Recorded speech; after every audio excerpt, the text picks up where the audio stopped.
Ok, Shalom. Bendiciones. Hoy tenemos la porción Kitabó, que traduce como cuando entres. De Barín, Deuteronomio 26:1 al capítulo 29, verso 8.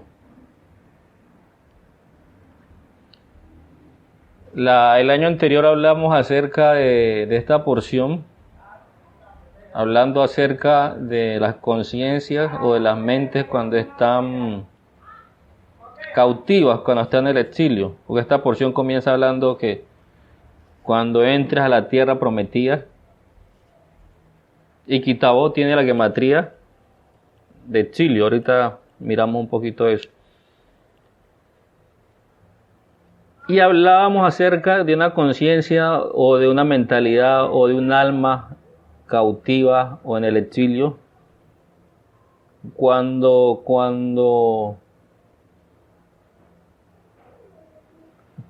no desarrolla esos potenciales que tiene. Ponía un ejemplo, que si hay un pianista, gran pianista,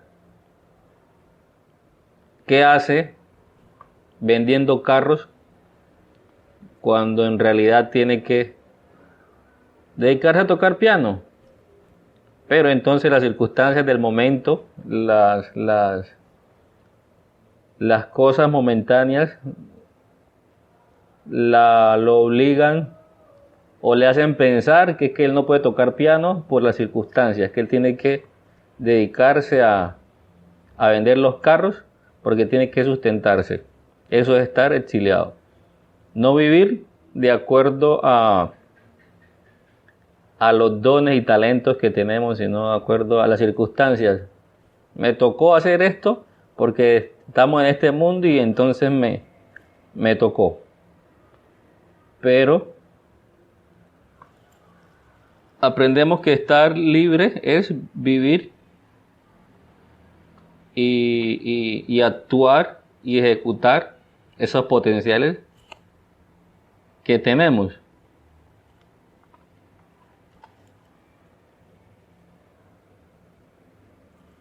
Dame un segundo, por favor.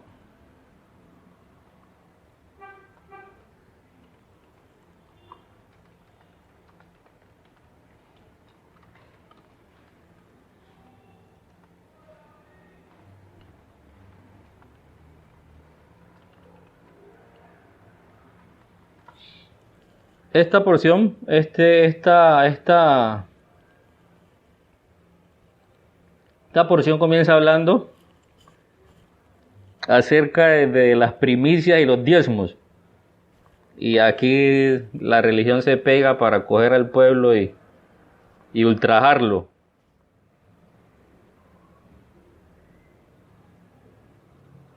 Dice que se deben entregar en la tierra prometida y se le entregan al sacerdote que está de turno. Cada tercer año se debe entregar esos diezmos y esos diezmos.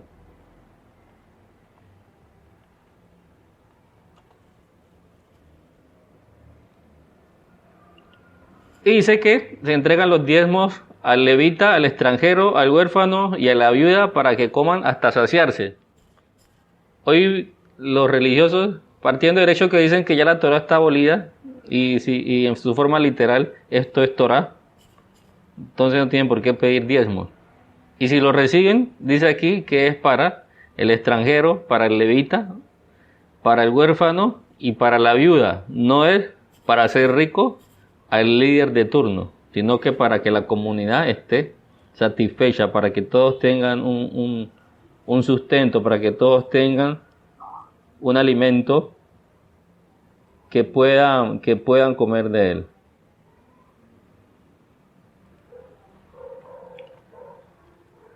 También se habla en esta porción que Moshe y los ancianos recuerdan al pueblo que deben guardar los mandamientos. Ya he enseñado que los mandamientos, guardar mandamientos, cumplir la mitzvot, es una metáfora. Son 613 mitzvot, es una metáfora para hablar de corregir las 248 partes del Nefesh que están relacionadas con los 248 mitzvot de no harás, cuando se corrigen se unen al resto, se une al resto del cuerpo, o sea, al Ruach, y ahí se cumple 613 mitzvot. Cuando el Nefesh se une al Ruach, estamos cumpliendo los mandamientos de Dios. Entonces aquí se habla literalmente que Moshe le recuerda al pueblo que deben guardar los mandamientos. Y que una vez pasen a la tierra, deben tomar piedras que les pinten cal y las escriban las palabras de la ley en esas piedras. También esta porción habla acerca de las maldiciones en el monte Baal. Literalmente pues dice, tienen un resumen de lo literal como que para que podamos entrar en contexto. Las bendiciones de la obediencia, consecuencia de la desobediencia, y termina con el pacto de Hashem con Israel en el monte en Moab. Y este pacto comienza así: Moisés pues llamó a todo Israel y les dijo: vosotros habéis visto todo lo que el Señor ha hecho delante de vuestros ojos en la tierra de Egipto, a Faraón y a todos sus siervos y a toda su tierra. Deuteronomio 29:3 dice: las pruebas grandes que vieron tus ojos, las señales y las grandes maravillas. Pero el Señor no os dio corazón para entender, ni ojos para ver, ni oídos para oír, hasta el día de hoy. Quiere decir que le iba a dar un nuevo pacto, porque hasta el momento no habían comprendido nada de lo que supuestamente pasó cuando salieron de Egipto. No tienen entendimiento, no tienen comprensión de ninguna cosa. Pero ahorita les va a dar un nuevo pacto para que puedan comprender todas las cosas, todos los sucesos que pasaron en la salida de Egipto. Y si miramos en Corintios, Pablo dice que él enseña sabiduría secreta, que los gobernantes de este mundo no la pudieron comprender, porque si lo hubiesen comprendido no hubiesen matado al Señor, del cual fluía esa sabiduría. Sabiduría secreta, ya enseñé que es Homanistar, que habla, que son las iniciales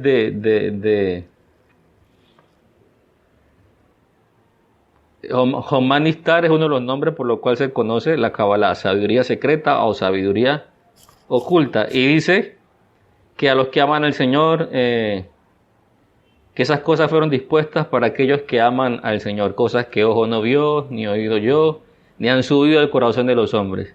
Entonces ya hay entendimiento de las cosas espirituales en ese pacto que Hashem ha hecho con la humanidad, llamémoslo de esa forma.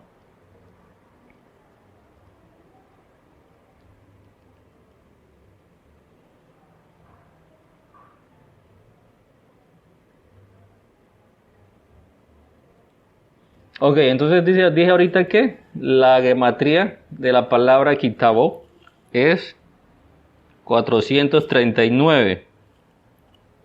Y es la misma gematría de la palabra Galut, que significa exilio, 439. Entonces sabemos que cuando dos palabras tienen el mismo valor gemátrico, hay algo importante que nos quieren insinuar. En sí se puede hablar que son lo mismo. Entonces Kitabó, gematría 439, igual a la palabra Galut, exilio. Entonces esta porción nos viene a enseñar con respecto a cómo salir del exilio, por decirlo de alguna forma, porque comienza la Torá hablando, comienza la Biblia hablando, cuando entre en la tierra prometida. Quiere decir que cuando entre en la tierra prometida automáticamente pues ya salí de Egipto y del desierto. Entonces se acabó el exilio. La porción anterior aprendimos que el Mesías, dice el Zohar, que el Mesías descendió por su propia voluntad para terminar con ese exilio, con ese Galut. Y aprendimos también que el exilio, el Zohar lo expresa en la porción anterior, se conoce como el de la pobreza de conocimiento. pobres de conocimiento. Dice por allá el profeta, mi pueblo perece por falta de conocimiento. La falta de conocimiento mata. La falta de conocimiento trae muerte y trae encierro, trae exilio. Pero el conocimiento de las cosas o de los misterios espirituales. Y también dijimos que conocimiento es la capacidad que tenemos de conectar los opuestos.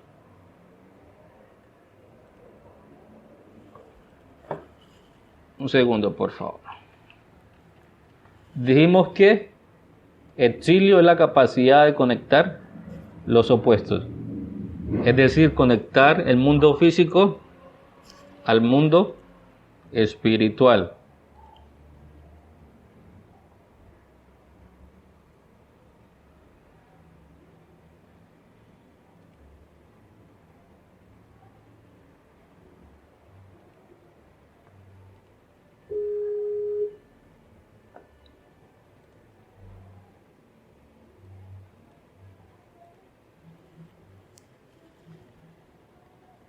Conocimiento es conectar el nefesh al ruach. Eso es hablar de conocimiento. ¿Estaríamos bien, cierto que sí?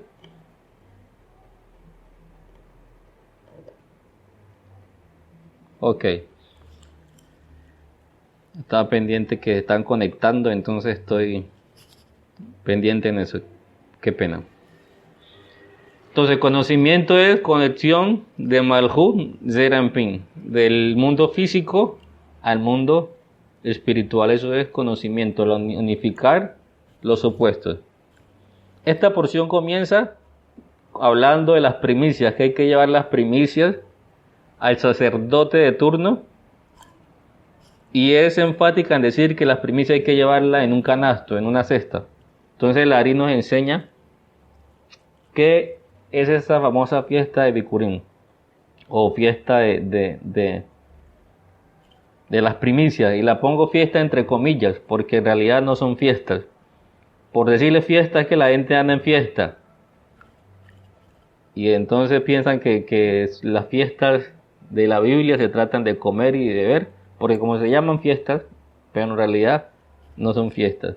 Entonces la idea expresada en esta Bikurim, en esta primicias, es la misma de conocimiento, conectar Zeirampin y Nukba, conectar el mundo físico al mundo espiritual. Eso se llama unificar el nombre del Creador. La labor que tenemos que hacer en esta dimensión es unificar el nombre del Creador, porque la Hei de abajo, que es este mundo físico, está desconectada de Yod Hei Vav. Por lo tanto, Dios no puede gobernar en este mundo porque su nombre no es uno. Entonces, cuando el nombre de Hashem sea uno, Dios será uno en toda la creación. Entonces, Bikurim expresa la misma idea de conocimiento, que es acoplamiento entre el mundo físico y el mundo espiritual. Ok. Entonces la Torá especifica muy bien que esas primicias se debían poner en una cesta y se debían llevar al sacerdote de turno en el templo. Y el Ari enseña que la gematría de la palabra cesta, cesta en hebreo es Atene, es 65. Igual el nombre Adonai.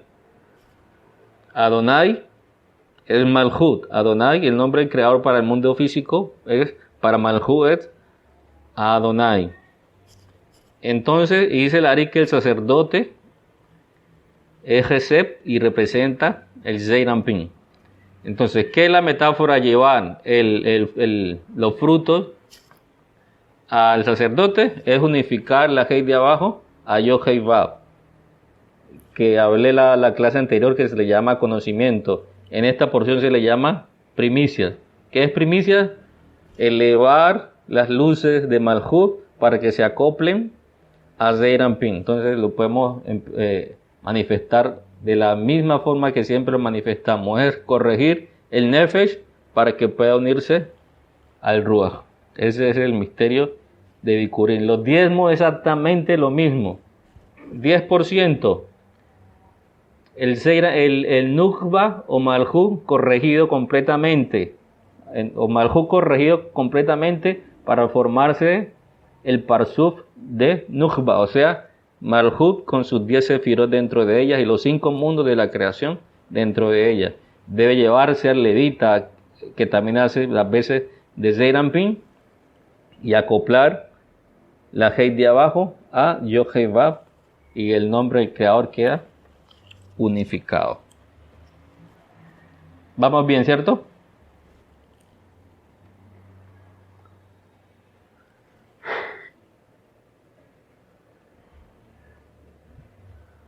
Y este es el principio de toda la Torá y la Kabbalah. La conexión entre Malhut y Zeirampin. Ese es todo el trabajo que tenemos que hacer. Conectar el mundo físico al mundo espiritual. Ese es todo el trabajo que tenemos que hacer. Mientras no se conecte, estamos en el exilio. Una vez se haga ese trabajo, se sale del exilio.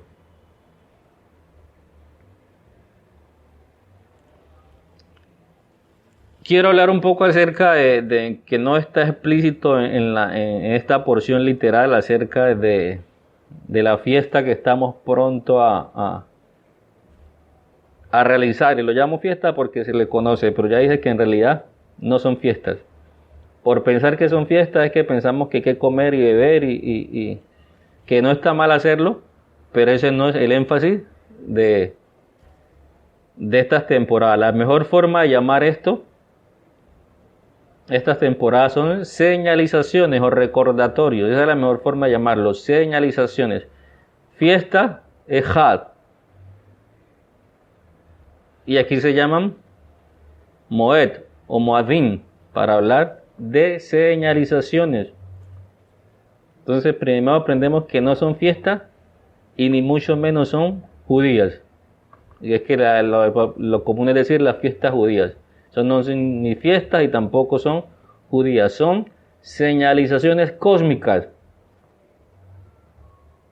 Y por consiguiente, si son señalizaciones cósmicas, quiere decir que ocurren en el interior del individuo. El Sefer Yetzirah nos dice que una letra formó un planeta, formó un signo zodiacal, formó un mes y un órgano. ¿Cierto que sí? Entonces, si una famosa fiesta es una señalización cósmica, quiere decir que si pasa algo en el universo, entonces también está pasando algo en mi interior, porque como es arriba, es abajo. Y si una letra creó un planeta y ese planeta está ocasionando algo, quiere decir que mi órgano relacionado con ese planeta también está siendo afectado. Y esa es la idea, que no hay más saber para Israel. Israel es el que trabaja su interior para que lo que ocurra en el planeta físico allá arriba en el universo no afecte o no dañe su interior. ¿Ok? Entonces la famosa fiesta o señalización de las trompetas, Yom Teruah, hubiese sido más fácil si la intención es tocar la trompeta o el shofar, debería haberse llamado la fiesta del shofar, ¿cierto? Pero no se llama la fiesta del shofar o no se llama la señalización del shofar, sino que se llama Yom Teruah o Yom Teruah, el día de aclamación. Yom Teruah literalmente se traduce literalmente, la traducción correcta para esta frase es el día de la respiración o el día de soplado. Es decir, lo que ocurre durante ese evento cósmico es una señalización que afecta directamente o tiene que ver directamente con el sistema respiratorio del ser humano y la garganta, ya que casi la gran mayoría de órganos de la respiración se encuentran aquí al nivel de la garganta. Los pulmones están próximos a la garganta, la boca, las fosas nasales, etc. Si miramos bien, son 7 fiestas y por lo regular podemos decir también que hay 7 clases de sistemas relacionados con el organismo del ser vivo. 7 fiestas, 7 sistemas orgánicos, llamémoslo así, en el interior del individuo. ¿Ok? ¿De dónde surge la idea de ese nombre Rosh Hashanah como lo conocen hoy en día? Rosh Hashanah fue puesto por los rabinos de la Mishnah, los del Talmud, los tratados legalistas de la Torá.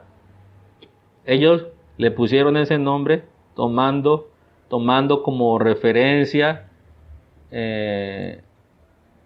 Babilonia, la influencia babilónica, y le pusieron ese nombre con la única intención, o dijeron que ahí comenzaba el año, con la única intención de poder pedir los diezmos. Ese fue el meollo del asunto, por lo cual la llamaba Rosh Hashanah, para tener una idea de tiempo, de cuándo se debía recoger los diezmos. Es decir, a partir de aquí vamos a contar para cuándo hay que recoger los frutos y poder presentar el diezmo al sacerdote. Porque Rosh Hashanah no es el nombre de esta señalización, y tampoco es el comienzo del año, porque si miramos bien la Biblia, el Eterno le dice a Moshe, cuando salen de Egipto, a partir de aquí comenzará a contar el tiempo en usted. A partir de este tiempo es el primer mes en el cual ustedes van a empezar a contar el tiempo, llamémoslo de esa forma. La mejor forma también de llamar los meses bíblicos es el primer mes, el segundo mes, el tercer mes, porque todos esos nombres, que Nisan, Iyar, Sivan, Tamuz, Ab, todos esos nombres son nombres babilónicos. Todos esos nombres son referentes a deidades de Babilonia, y que le pusieron esos nombres a los meses supuestamente bíblicos, pero es para promulgar sus idolatrías que estaban haciendo. Entonces la mejor forma de poder llamar los meses bíblicos es por número: primer mes, segundo mes, tercer mes, cuarto mes, etc. Esa es la idea. Ahora, hablé que como se llama fiesta, se le dice vulgarmente fiesta, entonces la gente anda en pos de la comida y la bebida. Y pues como esta es de la trompeta, entonces supuestamente hay que tocar el shofar. Colosenses 2:8 dice lo siguiente: mirad que nadie os engañe por medio de filosofías y huecas sutilezas, basadas, es lo importante que dice, basadas en la tradición de los hombres. Dice Colosenses, que nadie os engañe por medio de filosofías y huecas sutilezas, basadas en la tradición de los hombres, conforme a los espíritus elementales del mundo, pero no en acuerdo con el Mashiach. O sea que todas esas cosas en pos de la comida y la bebida, que no quiere decir que esté mala, porque pues qué rico celebrar, pero ese no es el énfasis de estas señalizaciones. Ninguna temporada cósmica, ninguna señalización cósmica tiene que ver con comida. Los rabinos se inventaron eso para pensar que esa era la forma correcta. Y pusieron sus normas y su ley ya como que así tenían que celebrarse las cosas. Por eso viene Rab Shaul y le dice a esta comunidad que nadie os engañe con filosofías y sutilezas huecas basadas en tradiciones de los hombres. Todas esas cosas son tradición de los hombres que no tienen que ver con el énfasis real de lo que es esa señalización cósmica, de lo que es el Shabbat, de lo que es Rojosh, Luna Nueva, etc. Y el verso 16 dice lo siguiente: por tanto, no dejen que nadie los juzgue en conexión a la comida o a la bebida, con relación a una festividad o rojodes o Shabbat, Porque dice aquí, estas son sombras de cosas que han de venir. Y dice, pero el cuerpo es del Mashiach. Pensará uno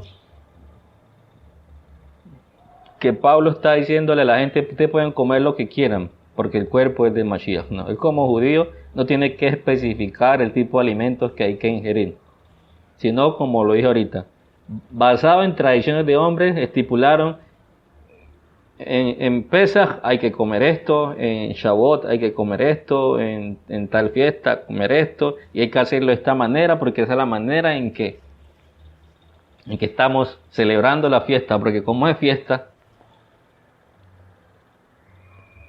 y esto es una palabra importantísima, pero el cuerpo es del Mashiach. Todas esas señalizaciones son cosas que han de venir, dice él, pero el cuerpo es del Mashiach, aquí está dando la clave. Son señalizaciones que han de venir. No quiere decir que cuando habla de venir en un futuro, sino que han de venir cuando el hombre así lo disponga. Dice él, pero el cuerpo es del Mashiach. O sea que todas esas señalizaciones se dan ¿en dónde? En el cuerpo. Rab Shaul lo está enseñando claramente.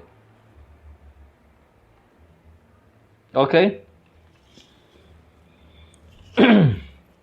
Entonces dijimos que Yom Teruah es el día del sistema respiratorio o el día de la garganta. ¿Por qué? Porque eso se llama Yom Teruah, el día de la respiración, el día de la garganta. ¿Y por qué se le da ese nombre o qué es lo que implica esa señalización cósmica? La garganta es el paso estrecho que hay entre el intelecto, que es la cabeza, los mundos superiores y el torso. Al torso que lo separa de la cabeza, el cuello, ¿cierto que sí? El torso es el ruach, las emociones, la cabeza es nechama. Y Larí nos enseña que la transformación del intelecto en emoción es una contracción de la luz, porque está en un mundo amplio y al pasar por el cuello, la luz debe contraerse, debe volverse, perder fuerza, por decirlo de alguna forma, para poder pasar la garganta y poder transformar nuestras emociones o el ruach. Y se daría que ese proceso es peligroso porque en ese proceso las emociones se pueden desviar hacia otros asuntos que no tienen que ver con lo que realmente está descendiendo. Es muy fácil utilizar lo que se está percibiendo en los mundos espirituales para que mi emoción la inyecte en otras cosas. Y el Ari le llama a este proceso peligroso de descenso de la luz, del intelecto al ruach, lo llama un proceso peligroso. Y él lo llama como los 3 ruidos ubicados en la garganta. Los 3 ruidos o el proceso peligroso que hay en la garganta están relacionados. La metáfora en la Torah es los 3 ministros del faraón, que son el carnicero, el panadero y el mayordomo. Dice Lari que ese carnicero, que ese panadero y que ese mayordomo son metáforas para hablar del esófago, la tráquea y la vena yugular. ¿Dónde están ubicados esas 3 cosas? Esófago, tráquea y vena yugular. Por la garganta. Entonces, carnicero, panadero y mayordomo son metáforas para hablar del esófago, la tráquea y la vena yugular, que son los conductos, llamémoslo así, por donde baja la luz de los mundos espirituales para nutrir las emociones. Y si esas emociones son desviadas, pues entonces el intelecto no puede dar a luz una emoción sana. Son de pronto unos temas, unos conceptos un poco raros, ¿cierto? Ya sabemos que el faraón, el rey de Egipto, es una metáfora para hablar del cuello. Faraón en Egipto es Paró. Paró significa literalmente cuello. Entonces, Egipto en general lo que significa es el estado estrecho de esclavitud intelectual. Eso significa Egipto, la esclavitud intelectual, en el cual el intelecto no puede dar a luz las emociones porque no lo dejan bajar por la garganta. Porque, llamémoslo así, que la garganta está inmadura, llamémosla de esa forma, no lo deja pasar porque está el carnicero, el copero, el panadero y el mayordomo.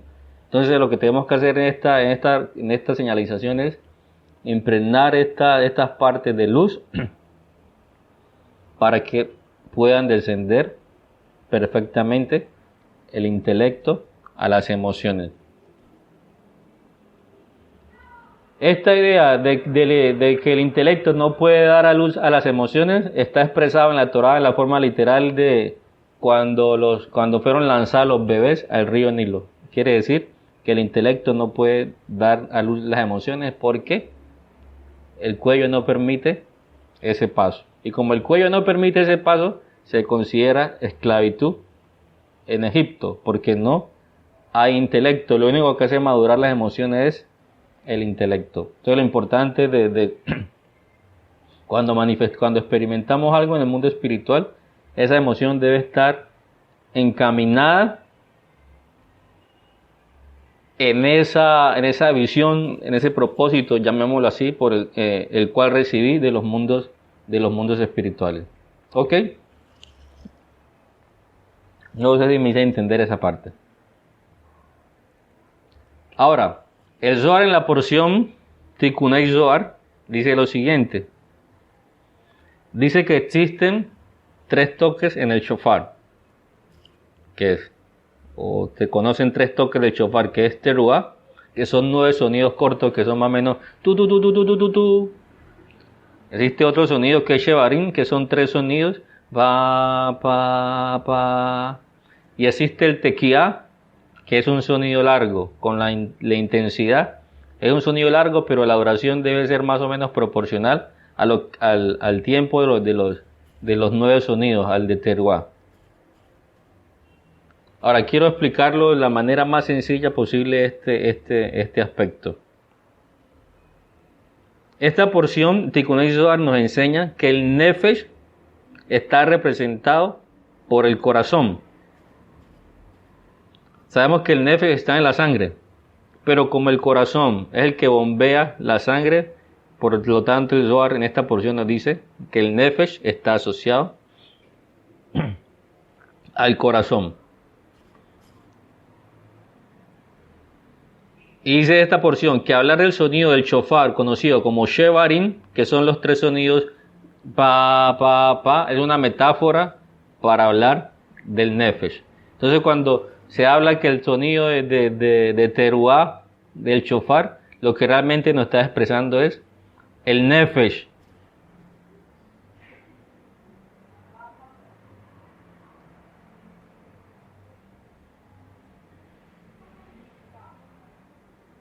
Perdón, shevarim dije yo. Hablar del sonido shevarim es una metáfora para hablar del nefesh. Shevarim son los 3 sonidos, pa, pa, pa. Shevarim significa romper.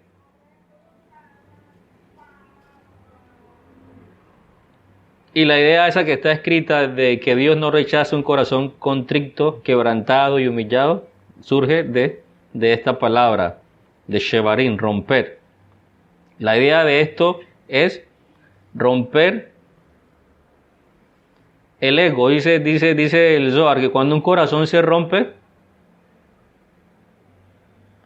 es decir, cuando un corazón se preocupa por el otro en vez de estar lleno de sí mismo, es allí cuando la luz divina puede penetrarlo, es allí cuando el nefesh es corregido. Shevarim es una metáfora para hablar del rompimiento del orgullo en el corazón.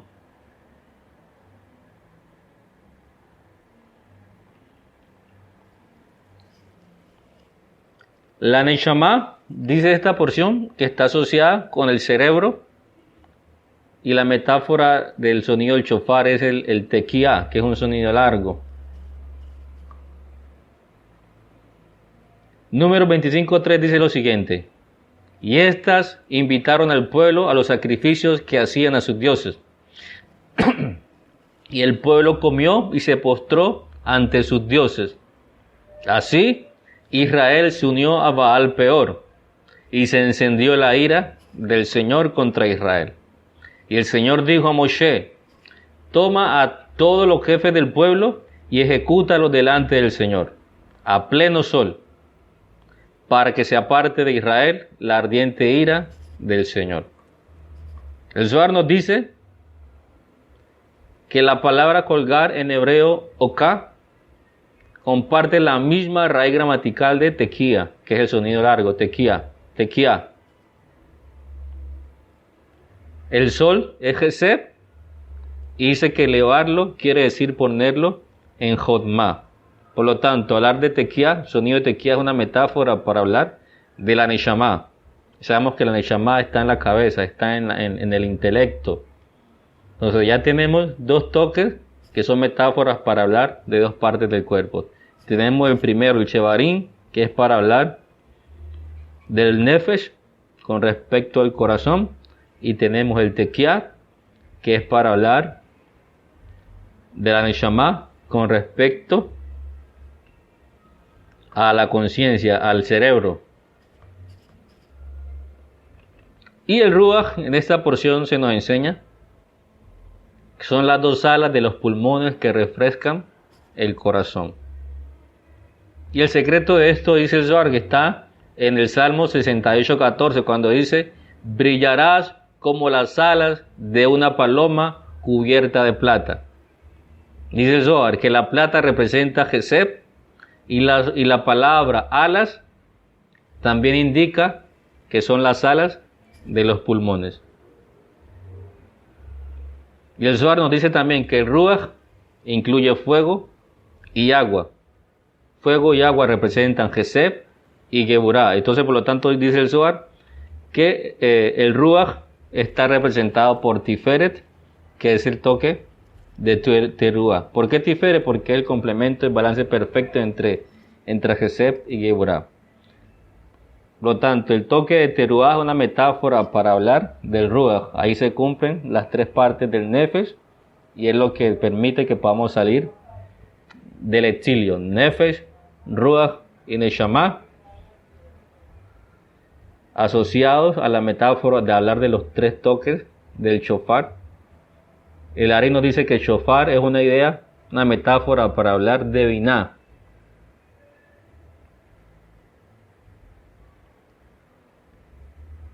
Por lo tanto, la idea de la señalización de Yom Teruah es permitir el paso de la luz de los mundos espirituales o del intelecto desde Binah Jodma, que pueda descender a Zeir Anpin para madurarlo y hacerlo crecer, para que madure el Nefesh, para que adquiera Ruah y para que tenga Neshama. Y es por eso que el Salmo 89:15 dice: bienaventurado el pueblo que sabe aclamarte, dice, andará Hashem a la luz de tu rostro. La palabra sabe es la palabra hebrea yodei, y aclamar es la palabra hebrea teruah. Ahora sabemos que Tiferet está por debajo de Da'at. Esta es una clase como bien técnica. La palabra Yodei, dice el Zohar, que es saber, tiene la misma raíz gramatical de Da'at.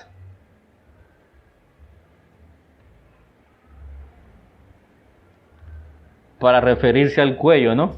Entonces este salmo lo que escribe es el estado emocional al cual llegan las personas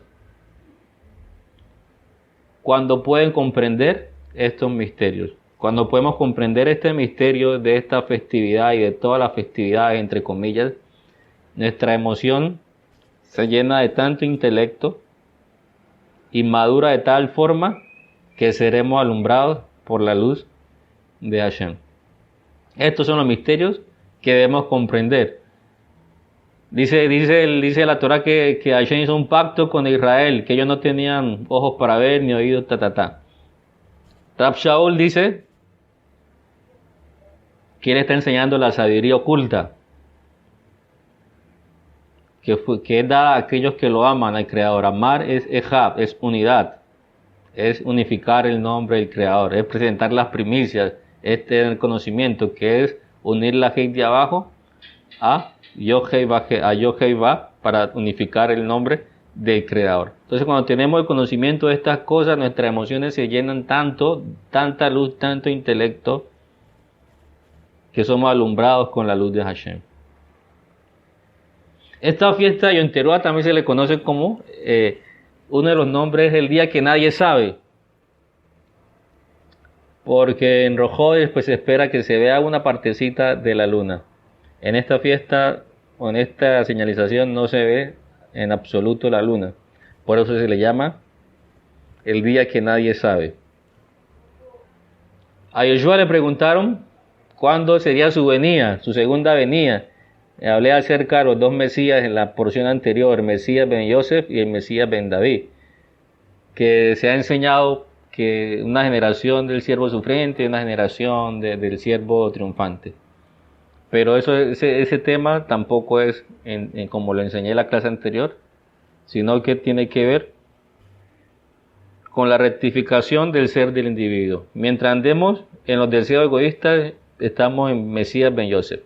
Corregimos nuestros estados emocionales, corregimos nuestros deseos, entramos en la era del Mesías ben Yosef. Enseñé la última parte de la clase anterior que esto tiene que ver cuando rectificamos todos nuestros órganos internos automáticamente.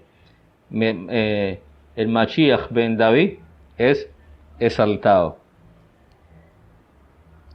Entonces le preguntaron a él por su venida y él dijo que el día nadie lo sabe y que solamente el Padre sabe el día de la venida de Mashiach ben David. Entonces ya dijimos que Padre, ya sabemos que el Padre es Jonma. Jonma aprendimos que es Neshama y que es la metáfora para hablar del sonido tequía. ¿Cuándo será la venida del Mashiach ben David? Cuando corrijamos todos nuestros órganos. Tenemos Nefesh corregido, desciende Ruach, desciende Neshama.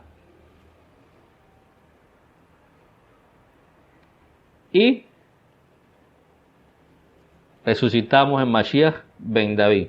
Por eso dice él, el día que nadie sabe, la importancia de conocer el secreto de esta temporada, de esta señalización, que es el poder alumbrar las partes de nuestra garganta, del sistema respiratorio, sobre todo las que se encuentran ubicadas en la garganta, para que la luz pueda descender y hacer madurar nuestras emociones, dar a luz nuestras emociones.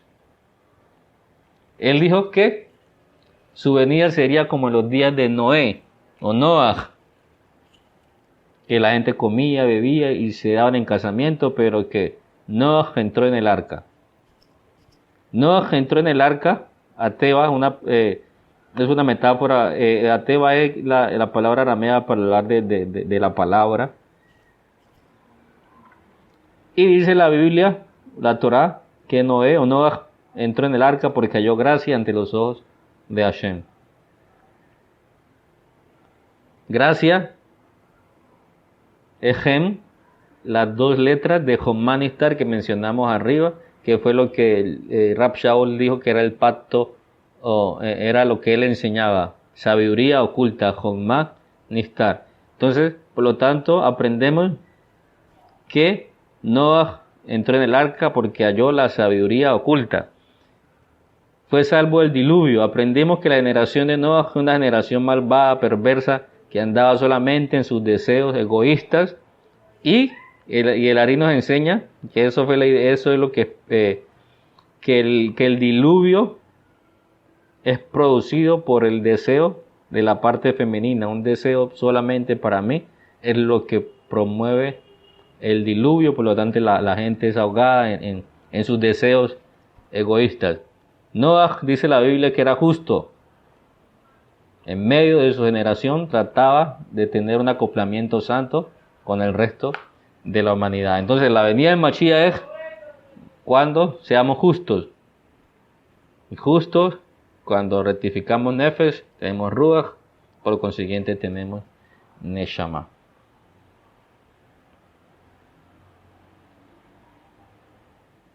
Esto es tocar el shofar. Esto es hacer el sonido del shofar.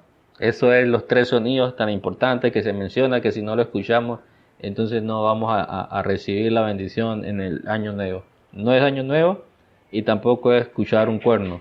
Tiene que ver con las 3 partes importantísimas de nuestra alma para poder ascender y para poder gobernar y para volver a la estatura del varón perfecto. Esa es toda la idea de las fiestas, mal llamadas fiestas de señalizaciones. Dijo Rab Shaul que nadie los engañe con sutilezas y con banalidades de este mundo, porque todas las señalizaciones cósmicas bíblicas son asuntos del cuerpo, son asuntos, no tienen que ver con comida y con bebida, tienen que ver con el cuerpo que es del Mashiach. Esa es la idea de estas señalizaciones. Lo demás es tradición. Lo demás es tradición y no produce fruto alguno en la vida de los seres humanos. Eso es lo que quiero enseñar en esta porción. ¿Ok? Shalom.